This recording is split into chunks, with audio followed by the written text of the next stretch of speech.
just been hacked. Could be worse than Snowden. Facial recognition got a hit. Jesus Christ, that's Jason Bourne. Jason Bourne is the 5th movie in the Jason Bourne franchise, and is the 4th movie with Matt Damon in it as Jason Bourne. And it's been 9 years since the Bourne Ultimatum, and now Jason Bourne is back because things. So as I said before in my previous reviews, I love the original 3 Bourne movies. I didn't talk about Bourne Legacy. I didn't get around to rewatching it, but in general, it's meh. It's fine. It's not a bad movie, but it's also not a great movie. It's got problems.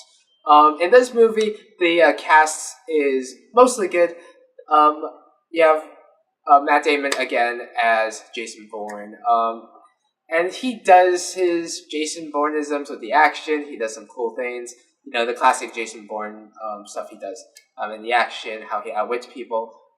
But there is a thing I wasn't a big fan of, because not only does he not talk as much, he basically just mopes around with like a straight face that's just like, I want to kill you, I don't care about you. He's like cynical Jason Bourne, basically. Alicia Vikander as, I don't know what her name is, but she plays a CIA agent, and she does a pretty good job. Although her character I thought was cliche to begin with, and they do a little twist with her, and it also doesn't work. Yeah, but her performance was good. I just wasn't a big fan of her character. And Tommy Lee Jones is Tommy Lee Jones, and as I suspected, was the evil twin of his fugitive character. And he's great on screen, and he does his Tommy Lee Jones-isms. But again, his character, there's not much interesting with the character. And again, none of these characters are that interesting. The action, on the other hand, is pretty good. Overall, the first action scene in the Parliament building I thought was a little bit too long, but the rest of the action is pretty good.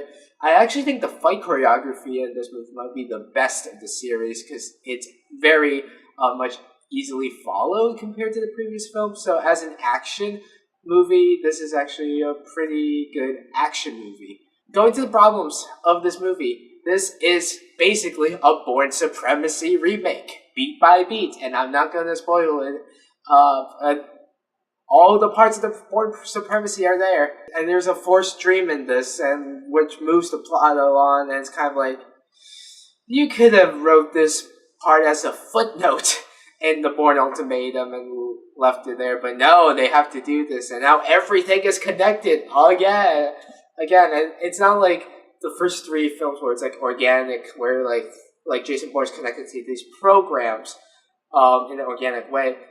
Now it's just like, let's make everything connected. Let's make all these characters somehow relate to everybody.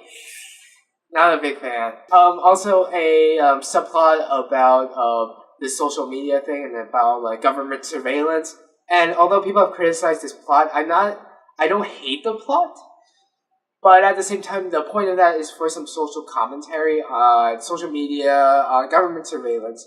But it doesn't add anything new. The first 3 films did a wonderful job with government surveillance.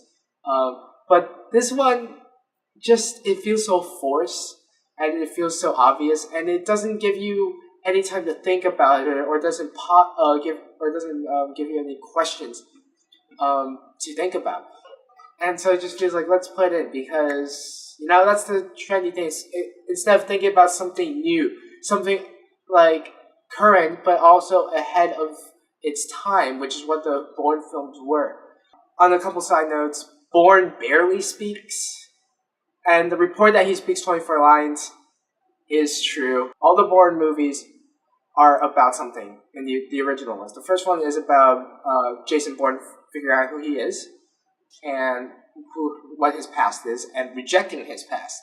Second one is coming to terms with his past and all the terrible things he's done, and how it affects his character to this in present day.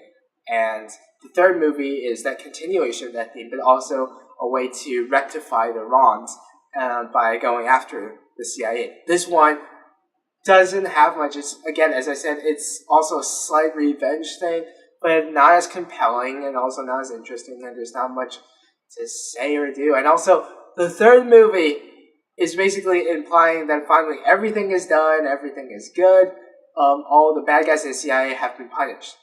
Apparently they aren't, because some people who are connected to the beginning are still in power. So overall, this movie is a fine action movie. Jason Bourne being Jason Bourne is great in the action scenes, but the story is weak. The character motivations are weak. And it's just, overall, just so unnecessary. So overall, I will give this movie a 6.5 out of 10. It's disappointing. I really wanted this movie to be good, but alas. So, Jason Bourne, have you seen it? Were you excited like me and disappointed? Let me know in the comments below, and I will see you in the next review.